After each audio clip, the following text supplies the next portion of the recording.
Hey guys, so today I'm going to be showing you guys a few more methods to use lighting to improve your art in IBIS Paint. More specifically, matching your character to its background. This is a good way to keep your characters consistent because you can always use the same base colors and then just later change the lighting. This is more specific on how to utilize layers and the different options for them to match things up. This video is really good if you've already seen the one I've already done because it uses the exact same methods. I'm just going more in depth on how to change things. So let's start. Also, sorry you guys heard any weird fan noises. My computer kept overheating and I couldn't get it to stop. So the first example I'm going to be doing here is I'm going to be putting her into a dark cool toned area because it's kind of the opposite of her light warm toned fur, and it'll be able to display kind of what I'm talking about on how this can make your character fit more in the background. So like how I did in the last video, you want to select opacity, and then you can fill in this space with whatever color you want, which here I'm going to be using a light blue. And then you want to select overlay. This will change the overall color of the drawing. So now when I pick out the colors, you can see they're in the blue to purple area instead of the previous red to orange area. You can already start seeing the different makes on the drawing. I also want to darken the shadows and change it into a cooler tone, preferably blue, so that it matches better with the background. I'm going to put the opacity on the layer all the way up just so you can see what I'm doing a bit better.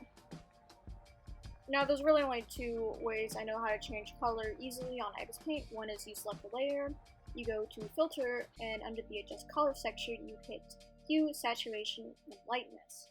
This will give you some sliders that make it super easy to adjust the color. The other way is good for if you specifically want to know what color you're using. You just hit select opacity as normal and fill it in with the color of your choosing. It makes it easier to tell kind of what color differences it makes if you just want to mess around with it for a bit, changing from light to dark. So I'm going to add the highlights, and your lighting and your highlights also help establish what exactly the light source is.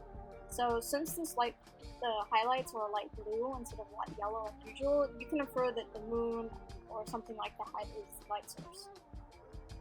It also helps kind of establish the time of day.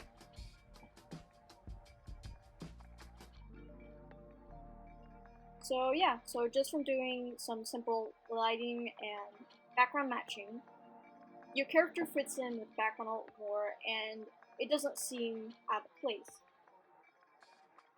Here's a compare and contrast of the two. One definitely fits with the background a lot more than the other.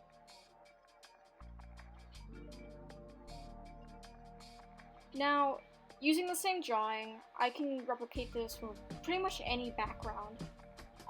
So I'm going to be using a little bit more complex sunset background. I'll be using the same method as last time, so pretty much the key to this is just using tones from the background itself. So color picking and then applying those to your drawing, your overlays, and your shading. I'll put in two quick little time lapses just so you can see the progression of this piece.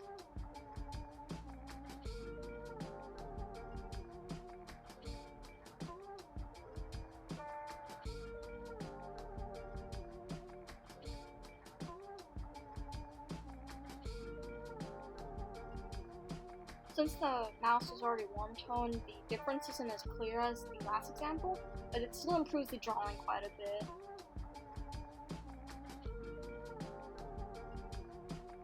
One last example to show you this works with absolutely any background. This time we'll be using the woods. So again, same method, except for this time I grab colors from the trees and I add that to the overlay, changing the shadows from that red color to a bluish green to better match the background. And all the highlights will be a light yellowish, greenish color since she's outside. And then we have a character who looks like they're in the middle of the woods. Like I said earlier, this can be applied to any background you use. It's universal. I've always used this method because I can change it whenever I want. I like being able to change my art, I like being able to completely revamp the lighting if I don't like it later. It's a really nice way to keep things consistent. So I hope you guys find this useful and enjoyed watching. See ya.